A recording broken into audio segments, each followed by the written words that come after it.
Alone in the lift after midnight, it was just past midnight when Riya stepped into the lift of her apartment building, phone in one hand, grocery bag in the other.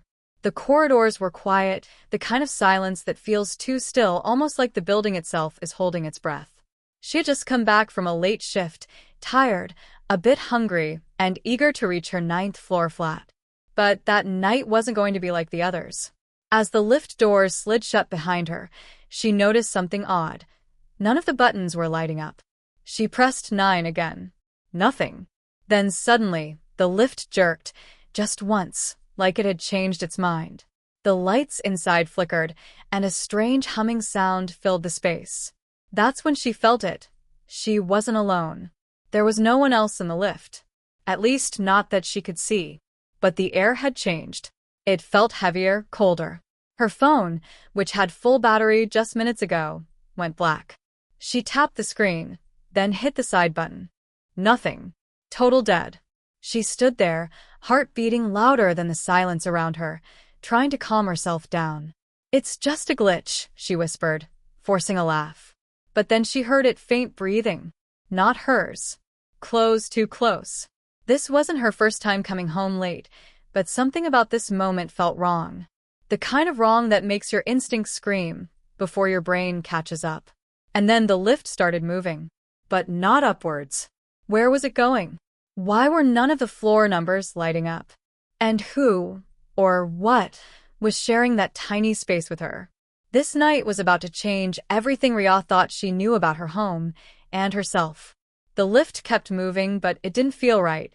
It was slower than usual, and there was this soft, creaking noise, like old metal struggling to hold itself together. Riya's eyes were fixed on the floor display, but it stayed blank. No numbers, no signs of where she was going. Just a cold, humming silence wrapping around her. Her fingers tightened around the grocery bag, now forgotten, the plastic starting to crinkle in her grip. She thought about pressing the emergency button, but when she reached out, the button panel was dark. Every single light was off. She tapped it anyway once, twice, hoping for some response. Nothing. It was like the lift wasn't connected to anything anymore. No power, no control. Just her, stuck in a metal box in the middle of the night. Riya's thoughts started to drift. Maybe it was just a power glitch. Maybe the building was having some kind of maintenance. But why hadn't anyone informed the residents? And why was her phone completely dead, as if drained, not just turned off? She tried to remember if anyone else was in the lobby when she walked in, but no, it was empty. Just the tired hum of the night. Then, out of nowhere, she heard it again. Breathing. But this time it was followed by something else, a soft knock, like fingers gently tapping against one of the lift's metal walls. Not loud, not aggressive. Just present. Like someone trying to let her know they were there. Riya froze. Her breath caught in her throat as her eyes scanned the corners of the small space. There was no one. At least, not anyone she could see. Her mind raced back to a story she once heard from the building watchman. It was months ago, a casual conversation in the parking lot. He had mentioned strange things happening in the lift late at night, lights flickering, lift going to wrong floors, and one time, stopping on the 13th floor. The only problem was their building didn't have a 13th floor. She had laughed it off back then. Just another spooky story people like to share to kill time. But now, standing in this cold, humming silence, Riya wasn't so sure. Her skin crawled as the lift gave another soft jolt, and then it stopped. The doors didn't open. She waited. And then, slowly, she heard footsteps, soft, careful, as if someone was pacing just outside those doors. The footsteps outside the lift stopped just as suddenly as they had begun. Riya stood frozen, barely breathing, trying to make sense of what was happening. She leaned in slightly, ear close to the doors, hoping to catch another sound, anything. But now, there was only silence again. A thick, strange silence that felt too heavy for a normal night. Her thoughts spiraled. Was someone playing a prank? But who would be around at this hour? And how could they mess with the power and buttons inside the lift? She backed away slowly, heart pounding, eyes fixed on the doors as if they might open at any second. Every second felt stretched. She looked up at the small ceiling vent, wondering if anyone could hear her if she screamed. But something deep inside told her not to. Not yet. Suddenly, the lift made a low mechanical sound, and the floor display lit up for just a second, then vanished. But in that second, she thought she saw something strange. The number 13. Her stomach dropped. There was no 13th floor in the building. It skipped from 12 to 14, just like most towers. She had lived here for 2 years, she knew that for sure. But then what was the lift doing? Where was it taking her? Her mind flashed back to her neighbor, Mrs. D'Souza, an older woman who often spoke about her missing grandson. He was last seen in the building, she said, going down in the lift late one night. Everyone assumed he ran away. The police never found a trace. Riya had always felt sorry for her, but now, a terrifying thought crept into her head. What if he didn't run away? What if the stories were true? The lift shuddered again. Riya held her breath. This time, the lights inside turned a faint red. A low humming filled the space, but underneath it, there was a whisper. So faint, she almost thought she imagined it. Her name. It said her name. Riya. She stepped back, spine hitting the cold metal wall behind her, her eyes darting to the corners again. She was sure now she wasn't alone. Not in the lift. Not even in her own thoughts. Something had found her. Or maybe it had been waiting all along. And now, it had her exactly where it wanted. Riya's back pressed against the cold lift wall, her pulse pounding so loud it felt like a drum echoing through the tiny space. The red light above flickered again, casting long, strange shadows that moved even when she stood completely still. The whisper of her name still rang in her ears. Not loud. Not threatening. Just close. Too close. It sounded like someone trying to speak through a wall or from behind glass, muffled but certain. She closed her eyes for a second, trying to collect herself. Maybe she was imagining it. Maybe fear was making her hallucinate. But deep down, she knew this was real. The lift was no longer a machine, it felt alive. Like it had a mind of its own. She opened her eyes and looked at her reflection in the shiny metal surface. But something didn't match. In the reflection, she wasn't alone. There was something just behind her. A shape. A dark blur with no face, no detail, just presence. She spun around, but nothing was there. Her reflection was normal again. She stared at the wall for several seconds, heart racing, trying not to blink. Then the lift shook violently. Not a small jolt.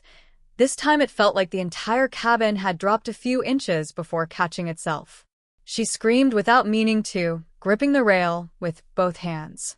The lights went off. Complete darkness. Only the low humming sound remained, like the building itself was breathing. Then, in the pitch black, the lift moved again. Slowly. But not up. And not down in any usual sense.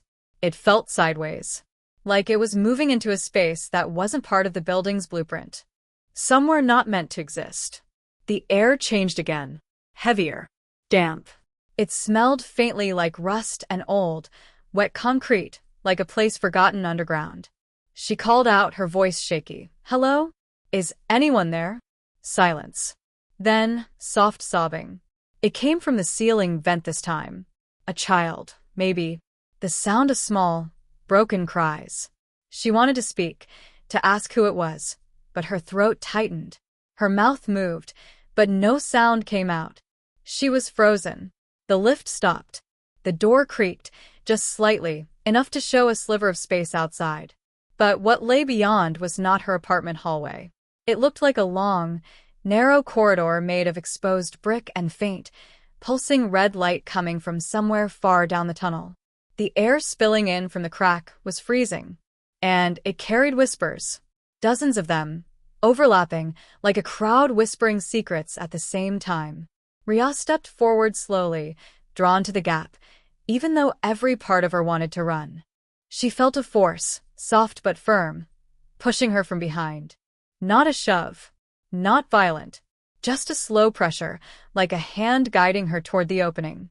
Her foot crossed the line between the lift and the corridor. The moment she did, the sobbing stopped, and a voice, clear and low, whispered right into her ear. You finally came back. Riya's heart stopped for a moment as that voice brushed past her ear. It wasn't loud, but it was real, so real that she spun around, expecting to find someone standing behind her. But the lift was empty. Still. Silent. The gap in the doors remained open, the red glow from the corridor flickering like a distant flame.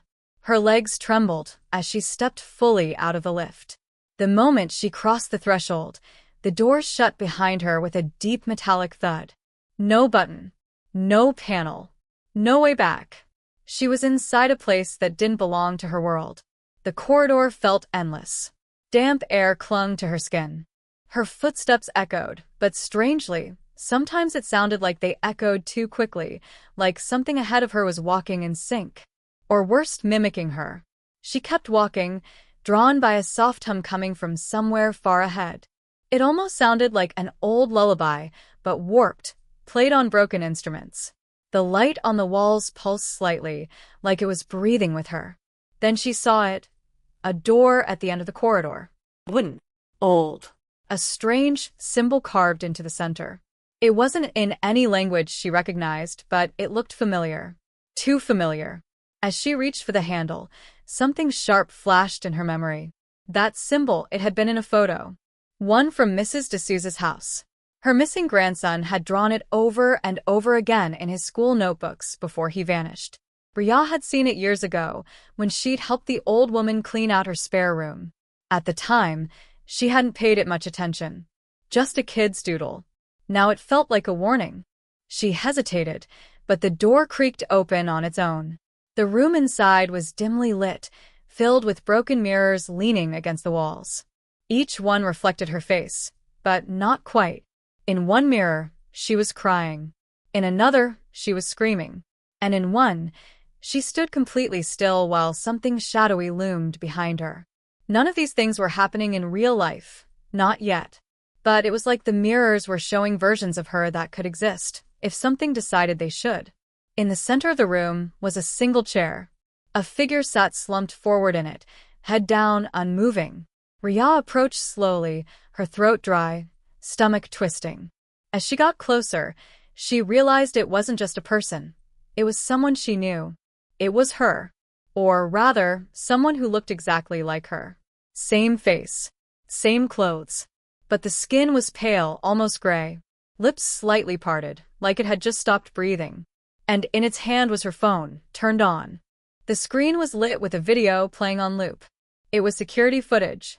From inside the lift. But there was no sign of her entering it. Just silence. And an empty lift going down. Riya stared at the figure in the chair, her own face, frozen in lifeless silence. Her breath came in short gasps as her eyes dropped to the phone glowing in its cold hand. The video kept looping, showing the lift doors opening and closing on every floor, completely empty. Her reflection was never there. She had never entered. At least, not in the world the cameras could see. Her knees weakened as the truth settled in. She wasn't in her building anymore. Not the one everyone else lived in. Somehow, she had crossed into something else, something hidden, buried between places no one was meant to find. Her surroundings felt like memories trapped between walls. Maybe this place fed on lost moments, forgotten people. Maybe that's what had happened to the boy. Maybe that's what was happening to her now. Then the mirrors around the room began to crack, one by one, without a sound. Tiny fractures ran across each reflection of her, breaking the images apart like thin ice under pressure. The light turned darker, flickering faster, and the air pulled inward, like the room was breathing in deeply, getting ready for something final. The figure in the chair slowly raised its head. Its eyes opened, same eyes but hollow, distant, and filled with something ancient. Riya stepped back in fear, but the figure didn't move again. It just stared at her and smiled. Behind her, the door creaked open again. But this time, it wasn't the red corridor. It was the lift. Bright, white lights. Normal panel. A soft ding. Without thinking, Riya ran toward it. Her feet hit the floor hard, mirrors shattering behind her with every step. She leapt through the doorway just as the lift doors began to close, the hum of its motor finally sounding normal. She didn't look back. The lift moved up. The panel lit up floor by floor. She collapsed in a corner, trying to breathe, tears finally spilling from her eyes. The doors opened. Her apartment hallway. Familiar walls. Soft lights. But something was different. Everything was quiet, too quiet. And then her phone buzzed in her pocket. It had battery again. She opened it. A new notification. One missed call from Riya, 11 minutes ago. And just as she stepped out of the lift, it started going down again. All by itself. Riya stood frozen outside the lift, staring at the doors as they slid shut and the cabin disappeared below. She didn't move, didn't speak, just listened. There was no strange humming anymore. No red lights. Just silence. Normal. Familiar silence. The kind of quiet she had taken for granted before tonight. She turned and walked slowly down the hallway, each step heavier than the last. Her key trembled in her hand as she unlocked her flat and stepped inside. Everything looked the same. Sofa, dining table, the faint sound of the fridge humming in the kitchen. But she didn't feel like she belonged here anymore. Not fully. It was like she had left a part of herself behind in that place, wherever it was. She checked her phone again. No missed call history. The notification had vanished. The battery, though, still showed full. She sat on the edge of her bed, replaying the night in her head. The lift. The corridor. The room with the mirrors. That other version of her. It felt too real to be a dream, but too impossible to explain. She thought about Mrs. D'Souza, about the missing boy, and the symbol carved into the door. How long had this been happening? And how many others had walked into the lift and never come back? Sleep didn't come that night. Every time she closed her eyes, she saw that broken reflection, those whispering walls. She kept the lights on, kept her phone close. The next morning she went down to the lobby. She asked the building manager if the CCTV had recorded anything strange. He smiled politely and told her, "We don't have any cameras inside the lifts. Only in the hallways." Later that day, she walked past Mrs. D'Souza's door. For the first time in weeks, it was slightly open. She peeked in and saw the old woman sitting quietly, holding a photo in her lap. It was the boy again. And next to him, drawn in the corner, was that same symbol. Riya didn't say anything. She just nodded and walked away. That night, as she got into bed, she set an alarm for the morning and whispered to herself, "Take the stairs." And from then on, no matter how late it was, she always did.